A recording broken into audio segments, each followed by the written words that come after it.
Hello everyone, welcome to IELTS Speed Up course offered by Thompson School. In today's lesson, we are going to focus on IELTS speaking part 2 guys, and first of all, I'm going to start from general structure. In IELTS speaking part 2, you will have to give a talk. So you should be prepared to speak for 2 minutes non-stop. The examiner will ask you to speak for 1 to 2 minutes. Remember, you should ignore this. You should aim to speak for 2 minutes non-stop. It's your chance to show the examiner how well you can talk for an extended period. Many people call it individual long turn because it is your turn to speak for a long time. 2 minutes doesn't seem like a long time, but if you have never done this before, it may seem like forever, even for native speakers. So practice speaking for 2 minutes non-stop. Okay guys, first of all, you should understand what you will go through.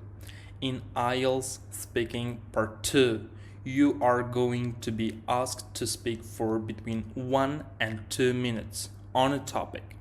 The examiner is going to ask you to answer the question after short preparation. So the examiner will give you a topic card. On the card there will be a short description of a topic with some ideas for what to include. So we call them bullet points. And within these 2 minutes you will have to cover these ideas. The topic will be related to personal experience. For example, a person you know or an event you participated in. The examiner will give you exactly 1 minute to prepare your talk. The examiner will give you a piece of paper and a pencil to write down some ideas. You could make a list of ideas and keywords, or you can even draw a mind map. So you should manage this minute wisely and include as many ideas as possible. You should plan your speech. After 1 minute, the examiner will ask you to start your talk.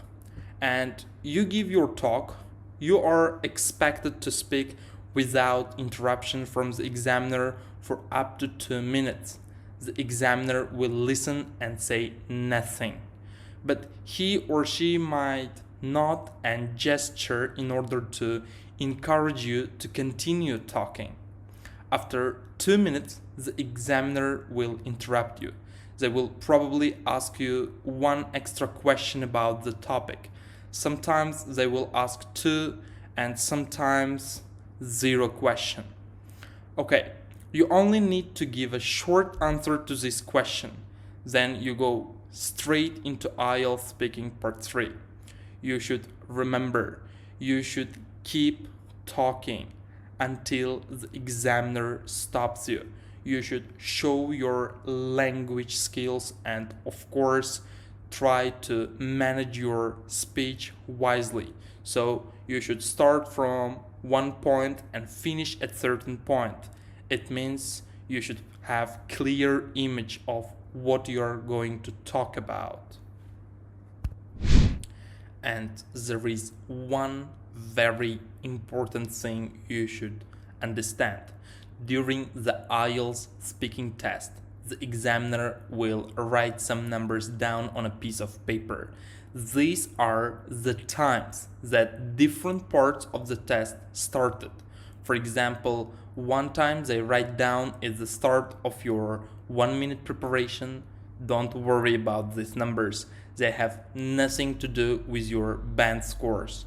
So most of the time, IELTS candidates panic and think that the examiner is writing down their mistakes.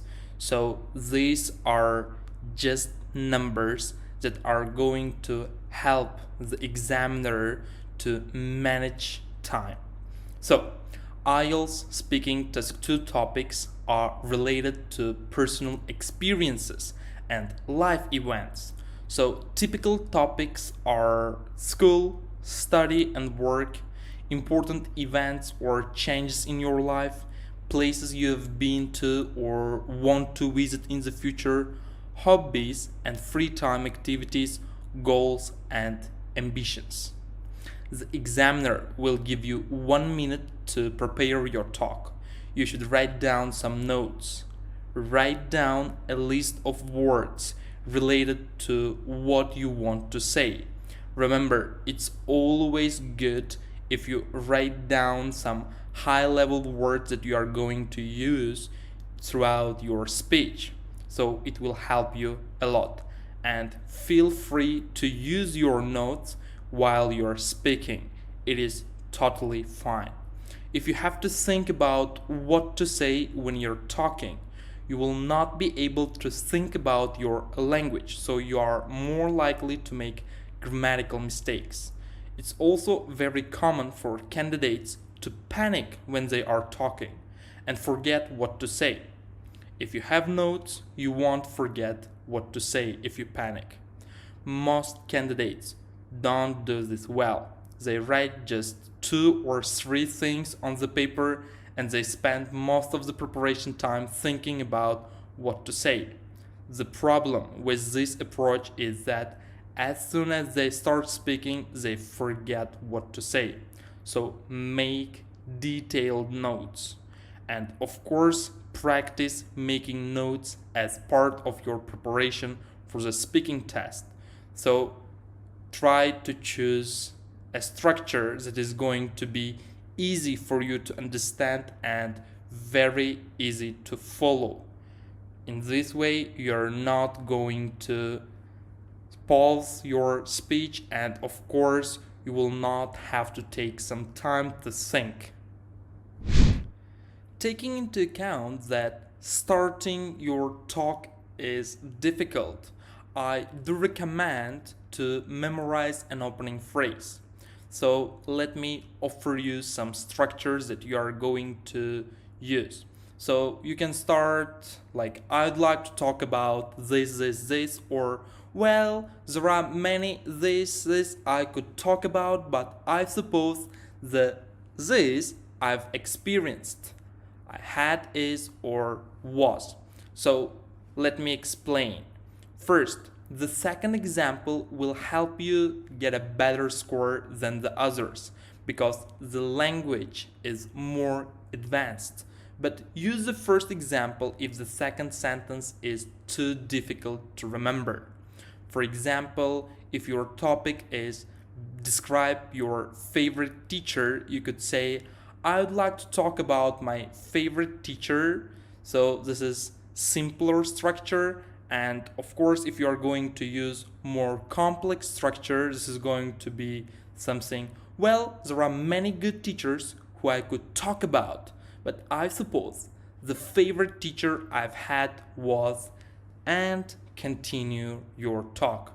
If your topic is describe a beautiful place to visit in your country, you could say, I'd like to talk about a beautiful place in my country, or well, there are many beautiful places which I could talk about, but I suppose the most beautiful place I've been to is, and so on. So remember, a good opener will impress the examiner, but the next tip will impress him or her even more. So when referring to the topic, do not use the words from the topic card. Instead, use your own words. So paraphrase the words that are given in your card. So if the topic is describe a beautiful place to visit in your country, don't say I'm going to describe a beautiful place to visit in Uzbekistan, but instead you can say I'm going to talk about a stunning destination which people can travel to in the northeast of Uzbekistan. Paraphrasing lets you show the examiner how much vocabulary and grammar you know. In the paraphrase above, I changed place to destination and changed the adjective beautiful to stunning. I also used a relative clause which people can travel to and also added some extra information, the northeast of Uzbekistan. Remember, together, grammar and vocabulary make up half of your score. So it is very important to use a wide range of grammar and vocabulary. Okay, after this, try to keep talking and talking and talking. Don't worry about the time. The examiner will stop you after 2 minutes. Try to speak at a steady, natural pace. Don't speak too quickly. This will hold down your band score for pronunciation. Also, don't speak too slowly. This will hold down your score for fluency and coherence. So, try to choose something in the middle. And of course, make sure that this is natural. Sometimes it's really difficult to think of something to talk about. Let's say you have to talk about your favorite teacher. Remember, you have a minute to prepare your talk. So let me show you the difference between the wrong and right way. So you can spend your preparation time thinking about who your favorite teacher was. Okay, was it Mr. Smith or Mrs. Jones? What was Mrs. Jones like? She was quite interesting, but Mr. Smith was quite kind. But what about Miss Brown? She was quite nice. I'll talk about her. Finally, with only 10 seconds before you must talk, you suddenly remember Mr. Black. Oh, Mr. Black, I remember. Yes, he was fantastic. I'll talk about him. But now you have to start talking. And in fact, you have just the name. So the right way is going to be, simply choosing a nice teacher you had in a very quick way. Any nice teacher will do. Then write down some words to describe him or her, and maybe some words to help you describe a story about him or her that you remember. Being honest is not one of the assessment criteria. In fact, if you want to get a good score in IELTS speaking, then you should learn how to lie in a very natural and of course quick way. You don't have much time to think. The examiner doesn't care who your favorite teacher was. The examiner only cares about the language you use in your talk, your pronunciation, and your fluency and coherence. You can even invent an amazing teacher to talk about. However, it is better to think of someone or something from your own experience, because it is usually easier to talk about. But if you can't think of something to talk about from your own experience, invent it. The key thing is to decide what to talk about in the first few seconds, then make notes about it. So, first of all, you should understand that you must spend this minute wisely, and of course, write down as many ideas as possible. And finally, guys, if you don't understand a word on the topic card or your task, you can ask the examiner to explain, but don't just say, I don't understand. Instead, use some more advanced phrases. Not just for certain word, but you can ask for general idea. For example, you can say, by this, do you mean this? Imagine you're given a card, describe a game you played as a child. So you can say, by game, do you mean sports? Okay, if I understand correctly, it means that. So in other words, I should, so is it okay if I talk about this? If you ask for clarification using good language, you will really impress your examiner. Very important notice. Ask for clarification quickly. Ask before the examiner writes down the time for the start of the 1 minute preparation. Otherwise, the clarification will be included in the 1 minute preparation time. So it is very important that you will feel comfortable and relaxed. Do not panic. Feel free to ask some questions and interact with the examiner. Now, guys, let's consider the following sample answer here. Describe some good news that you received recently. You should say when you heard the news, who told you the news, what the news was, and explain why this was good news. You can simply say, well, last week I heard some fantastic news from my best friend. He told me that he had won 2 tickets to the cinema from a competition held on the Instagram. The reason why this is great news for me is because he has promised to take me with him. Not only do we get to see a movie, we also get to have a free meal at the mall that the cinema is in. It is an Italian restaurant and I simply adore Italian cuisine. We plan to go there this weekend. I'm really looking forward to it because recently my days have been kinda dull and monotonous due to the quarantine and we were not allowed to go out at all. Cinemas and other attractions where I could spend some time with my friends were closed for visits and it was quite depressing. You know, I've really just stayed around the house and been a bit of a couch potato, just watching TV and surfing the internet. So I'm really lucky to be able to hang out with my dearest friend after a long break, more than 2 months I guess, and at the same time enjoy a night out on the town eating great food, catching a movie, and not having to pay a cent.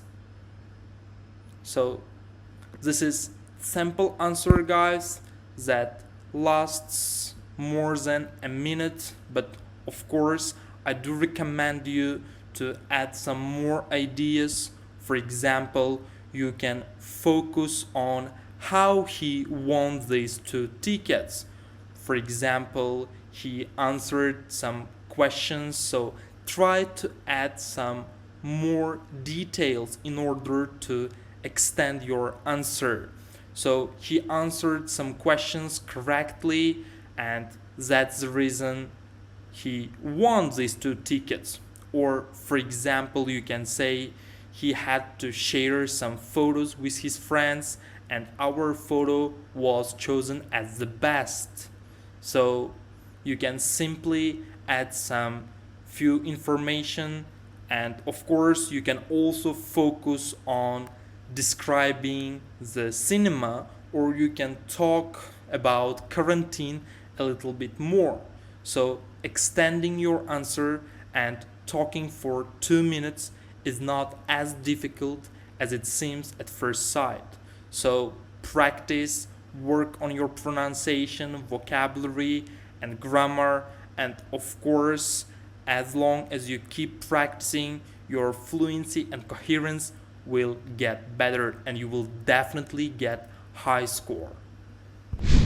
So this is the end of our lesson, guys, and you will be given 10 topics and you will have to record your answers and you must send them to the group. We will check and you will receive a proper feedback. This is the end of our lesson. Thank you for your attention and see you next time.